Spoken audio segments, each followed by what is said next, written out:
Live now to Zurich, Switzerland, and Leslie Vinjamuri, the President and CEO of the Chicago Council on Global Affairs. Good to talk with you. Thank you, Rosemary. Good to be with you. So after some minor electrical issues that delayed the US president, he's now on his way to Davos amid escalating tensions of his own making. How is he likely to be received by NATO leaders after threatening new tariffs on allies and posting that the UN and NATO are the enemies within and more of a threat than Russia and China? Well, this has been the level of energy around Donald Trump's arrival in Davos. I was just there yesterday, is very, very high. Not all NATO leaders are there, but many are. And the fact that they're together, I think, it cannot be underestimated. The entire conversation at Davos has been overtaken by Donald Trump's threat to escalate tariffs. And his very clear signaling statement that he would like to own Greenland. So I think the fact that many NATO leaders are together, that they are in conversation about how to respond, the rhetorical response, I think, is risks a real escalation, even though we are seeing some efforts to consider what could be offered to try and dial down the tensions. The rhetoric is very, very significant and escalatory. And US Treasury Secretary Scott Bessent is calling on everyone to take a deep breath and not escalate the situation, adding that President Trump has a strategy and they should hear him out. What might that strategy or deal be? And does that imply this has been all about negotiating tactics? So I personally believe that Donald Trump is very serious about Greenland. I think that those people like Scott Bessent who are around the president understand that sometimes when he escalates rhetorically, you can strike a bargain, that there can be a negotiation. But I think the real question is for how long, whether anything that's agreed is simply delaying, it turns out to be a delaying tactic, and then this comes up again. That's what I anticipate. I suspect this will be a very difficult day at Davos, that there will be some agreement eventually reached, but that it will come right back up again. The president has been very fixated on Greenland for many years.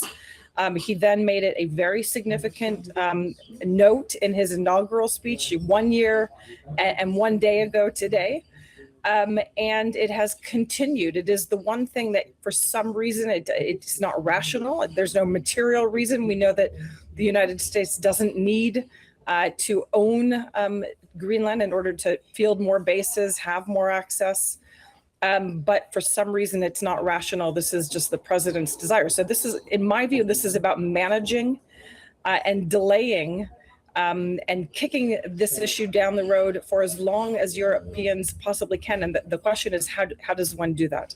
And as we've been reporting, of course, stocks tumbled Tuesday in response to President Trump's tariff threats on NATO allies and his continued threats to take over Greenland.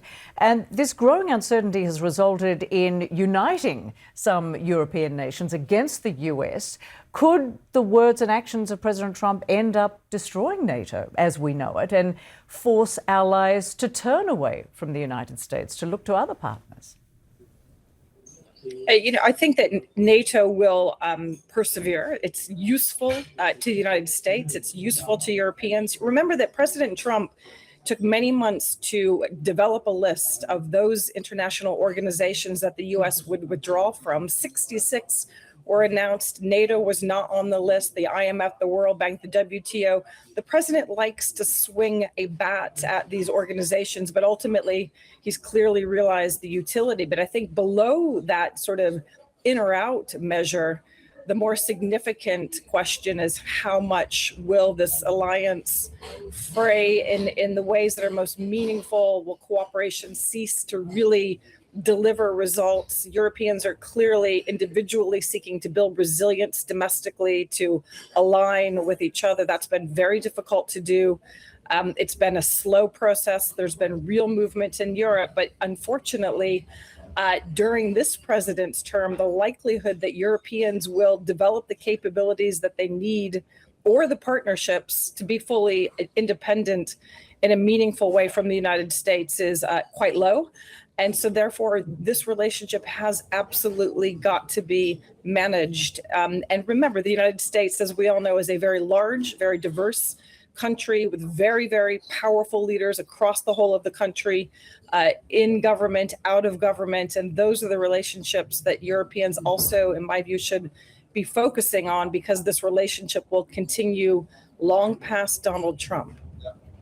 Leslie Vinjamuri in Zurich, many thanks for joining us. Appreciate your analysis. Thank you very much.